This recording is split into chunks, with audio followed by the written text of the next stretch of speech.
სიგნიფიკაცია ვნახოთ.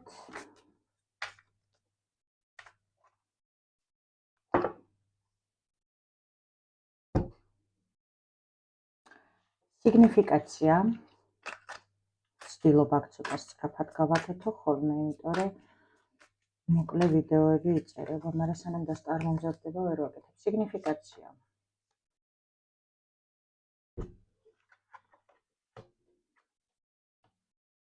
მამაკაცი, რომელიც არ არის თქვენს ცხოვრებაში, რომელიც თქვენთვის იმპერატორი და მთავარი მამაკაცია, განგრევთ თავიდან ბოლომდე ეს სიტუაცია და გარედან არ იმჩნევთ ამ ყველაფერს ოღონდ და მთელი თქვენი ენერგია მიდის ამ ადამიანში. თქვენ ხართ გამომშრალი, გამოფიტული ამ სიტუაციით.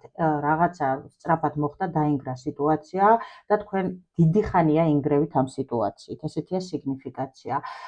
აქ უკვე მაღალი ძალების ენერგეტიკით გეტყვით იმას, რომ აქ მამაკაცმა უნდა გააკეთოს ცვლილება, მაგაში უნდა მომხდარიყო აბსოლუტური ცვლილება, მაგრამ ეს ავტომატურად თქვენს გეხებათ. მოულოდნელობა თქვენს ცხოვრებაში.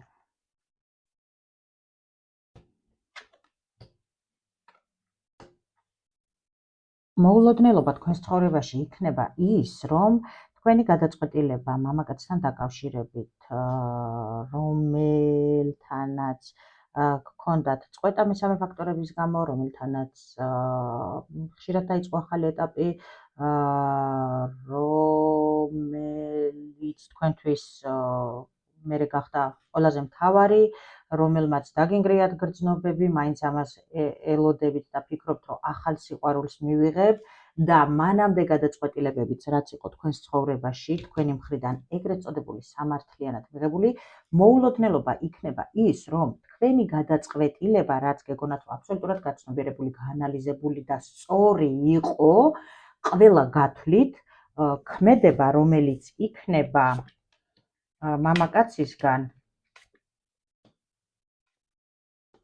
მიგახვედრებთ, რომ თქვენი გადაწყვეტილება იყო არასწორი. აი ეს იქნება მოულოდნელობა თქვენთვის, რომ თქვენი გადაწყვეტილება, რომელიც ამ დრომდე გგონიათ, რომ იყო აბსოლუტურად სამართლიანი და ყველაფერში იყავით სწორი, მაქსიმალურად გააზრებულად გააკეთეთ ყველაფერი, ამ კაცის ქმედება, მაგის არჩევანი, მაგისი, ასე ვთქვათ, სრულიად რადიკალურად გარდაცვალება და ახლად დაბადება, თქვენ აბსოლუტურად გაფიქრებინებთ იმას, რომ თქვენი გადაწყვეტილება იყო არასწორი და ასე ვთქვათ, თქვენი სიბრაზეზე მოიდრეკთ ქედს. აი ეს იქნება მოულოდნელობა, მთავარი თქვენი გადაწყვეტილების შეცდომა.